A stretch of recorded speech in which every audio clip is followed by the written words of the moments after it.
Zenor de Oliveira. Os partidos já podem fazer a projeção de gastos na campanha de 2024, após o presidente Lula manter o fundo eleitoral de 4 bilhões e 900 milhões de reais aprovado pelo Congresso Nacional. Quem chega com essas informações é o repórter Sátiro Salles. A decisão do presidente Lula em manter o fundo eleitoral de 4 bilhões e 900 milhões de reais, aprovado pelo Congresso Nacional, deixa turbinados os partidos que irão disputar as eleições de 2024. O volume de verbas que faz parte do orçamento da União é mais que o dobro, destinado ao financiamento da última campanha eleitoral. Em 2020, quando foram eleitos vereadores e prefeitos das 5.568 cidades brasileiras, o fundo eleitoral ficou em 2 bilhões de reais.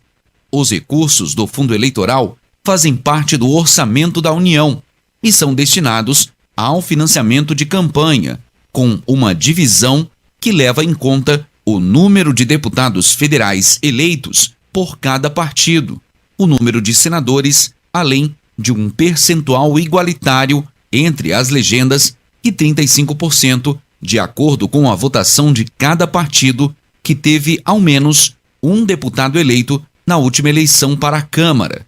Com os valores definidos para as eleições municipais, o PL, que elegeu em 2022 99 deputados federais, ficará com a maior fatia do fundo eleitoral de 2024, pegando 879 milhões de reais, vindo em seguida o PT, com 616 milhões de reais, a União Brasil, com 537 milhões de reais, PSD, com 433 milhões de reais, e o PP, com 420 milhões de reais.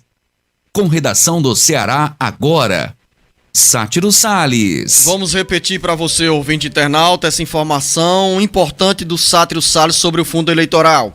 A divisão desse bolo fica assim: PT, 879 milhões de reais, PT, PL, Partido Liberal, 879 milhões, PT, 616 milhões, União Brasil, 537 milhões, PSD, 433 milhões de reais, PP, 420 milhões de reais, MDB, 417 milhões de reais, Republicanos, 348 milhões de reais, POD, PSC, que forma uma federação, 243 milhões de reais, PDT, 176 milhões de reais e PSDB, 157 milhões de reais. Claro, as demais siglas irão receber valores bem inferiores, bem menores, de acordo com o número de deputados federais e também dentro daquela regra que tem um mínimo de distribuição de forma proporcional entre todos os partidos. E aí, Luciano, está explicado então por que a emenda e a questão do fundão eleitoral teve o apoio de todos os partidos, da esquerda à direita, ao centrão, ninguém se posicionou contrário. Apesar, diga-se que no início a proposta era de apenas, entre aspas, 900 milhões de reais. Depois o governo ameaçou, dizendo que não ia aceitar esse valor aí, chegou a propor um meio termo de 3 bi, e o que aconteceu, Luciano? Ficou exatamente do jeito que foi proposto. Agora, qual era o argumento? É bom a gente entender qual era o argumento que os deputados e também os senadores utilizaram, por exemplo, para justificar esse valor do fundo eleitoral para este ano de eleições municipais. Eles disseram o seguinte: olha, não dá para fazer uma campanha eleitoral com menos dinheiro do que 2022. Só que eles esquecem, e pensa que o eleitor esquece, que 2022 foi um ano de eleições gerais, onde está em disputa cargos para presidente, governadores, senadores, deputados federais e deputados estaduais. Na eleição desse ano é uma eleição que municipal, onde tem vagas apenas para prefeitos e governadores, que vão ficar restritos aos seus municípios. Ou seja, os prefeitos e os vereadores vão estar fazendo campanha dentro de um município.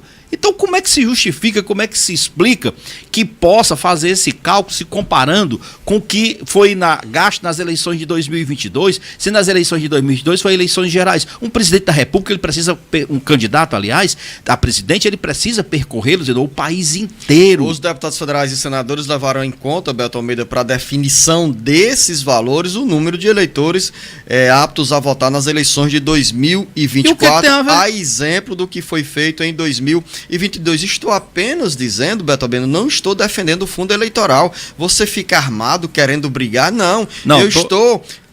quando você pergunta por quais razões, eu estou apontando uma das razões, um dos argumentos dos parlamentares na definição do fundo eleitoral. Eu não estou... Mas é um argumento que eles utilizam? Não, o argumento é deles, não é meu. Que não estou justifica. Apenas citando. Porque o gasto aqui, você faz a avaliação desse gasto pelo deslocamento, pela necessidade que aquele cargo vai exigir, por exemplo, na formação de equipes, pela necessidade de contratação de transporte, que muitas vezes é avião. Me diz uma coisa, um município pegando aqui Maracanã, o Roberto Pessoa no máximo pegaria ali outros candidatos, um helicóptero, talvez nem fosse preciso, porque você sai da Pajuçara, vai pro outro, tá dentro. Horizonte, do mesmo jeito, pega o maior município do Ceará em termo territorial. Então, assim, não existe a necessidade de você fazer esse cálculo pelo quantitativo de eleitores. Se faz pelo quantitativo, pela necessidade que se tem, na realidade, de mobilidade, de gastos numa campanha. Então, comparar uma eleição municipal com uma eleição geral, não dá.